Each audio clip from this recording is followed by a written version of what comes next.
Hello everyone, I'm Allison with Green Goddess Plants and Seeds, and welcome to another garden chat in the city. So this is my little piece of paradise on my patio where all my petunias are all blooming,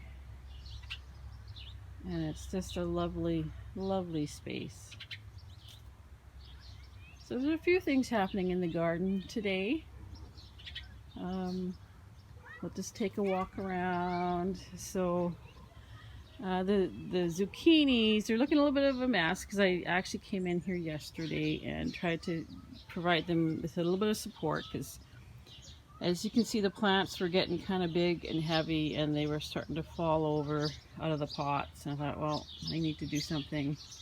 So they're a little bit look like a bit of a mess, but they're actually doing not bad. Like the leaves are starting to kind of reorient themselves towards the sunlight. I think if they didn't have the wall behind them, they would probably do better. But I harvested, two really big ones off of here on Monday after I'd gotten back from the farm. They were quite large, so that's okay. But the silver slicer cucumbers are climbing like crazy. There's no fruit set on them yet, but they are climbing nicely, as are the chrysanthemum melons.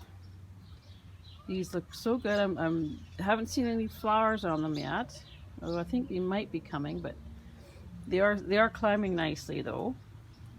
And of course, these are my box of nasturtiums, and there's sweet peas in here, and there's supposed to be morning glories too.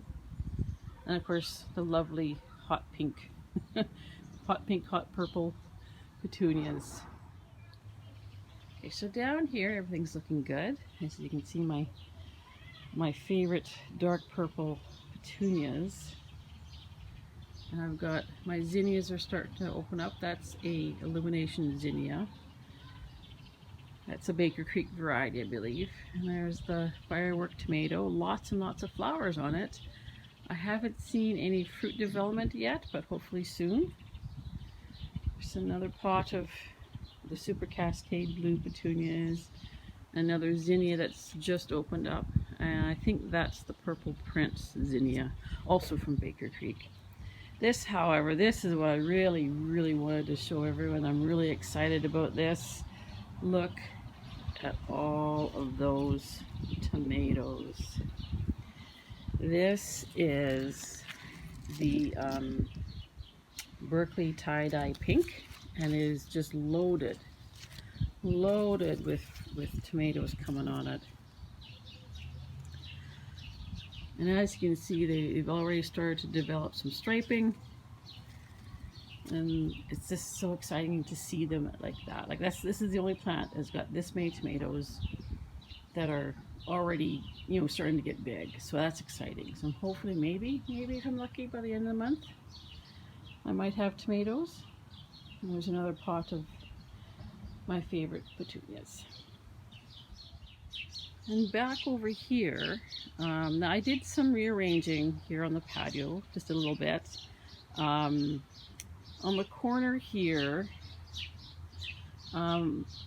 this is the Black Beauty. Now this was actually in the opposite corner where the Dutch girl statue is.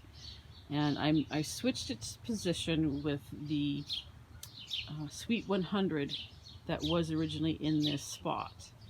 And I did that because I noticed that while it was getting enough sunlight, the fruits themselves were not being exposed to direct sunlight. So any variety like the Black Beauty, like the Blue Beauty next to it, they have the anthocyanin pigment in them. And in order for that pigment to start to darken, the fruits themselves need to be exposed to direct sunlight. So I realized that the fruits weren't getting that. Like there's a little bit of coloration on there. And of course today it's an overcast day, so they're not going to get much sunlight anyway. But I realized that they weren't getting that direct sunlight that they needed. So that's why I moved it. And I guess that's kind of one of the perks of growing things in pots, is that you can move them if you have to, if you need to, you know. And so that's what I did. I saw that something wasn't quite right, so I just moved it around. And that's what you need to do, you know. So back over here where the Dutch girl is I moved my Sweet 100, which does have fruit on it. Over here, and oh, actually, I just wanted to show, this is my dahlia that I bought. That's got blossoms coming on it. And this is the Golden Queen. And this is the Da Costa's Portuguese. And the corner over here is Brad's Atomic Grape. And it does have some grape tomatoes starting to form on it. I don't know if I can get a good shot there. There you go. And then this over here is the firework, or not firework, the Galaxy tomato. It's all looking good. All looking very good. I love my patio. This is my little corner of paradise here. I can come out here and I can sit and be still and be quiet after a hectic day or a busy day or even a bad day or even a good day. You know, I have all these petunias have a scent. They're all fragrant. So usually in the mornings or in the evenings I can smell that fragrance. And it's just a very peaceful, calming space. And that's kind of what my intention was for it. Now over here at the veg pod, I actually took the cover off because I discovered yesterday, to my dismay, that it was the perfect, ideal environment for aphids. So I noticed that they were just going to town on the parsley and the peppers. I don't know if you can see that, but they were just covered. So I took the outer cover off, and I'm hoping that it'll be a less ideal environment for them. I do have some soap spray that I can use if I have to, but I'm kind of hoping maybe some natural predators will come along and have a feast. But other than that, everything in this veg pot is looking awesome. Like the kohlrabi is just doing amazing, as is the basil. And I still haven't planted anything in this front space, but I might just leave it because everything else is kind of crowded in there.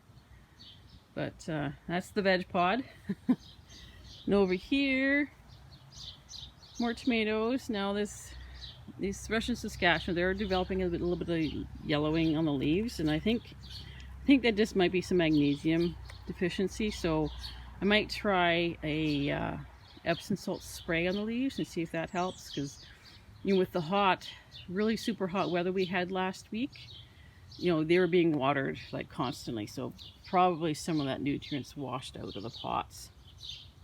And yeah, that's okay, that can happen. So yeah, so they're all coming along nicely.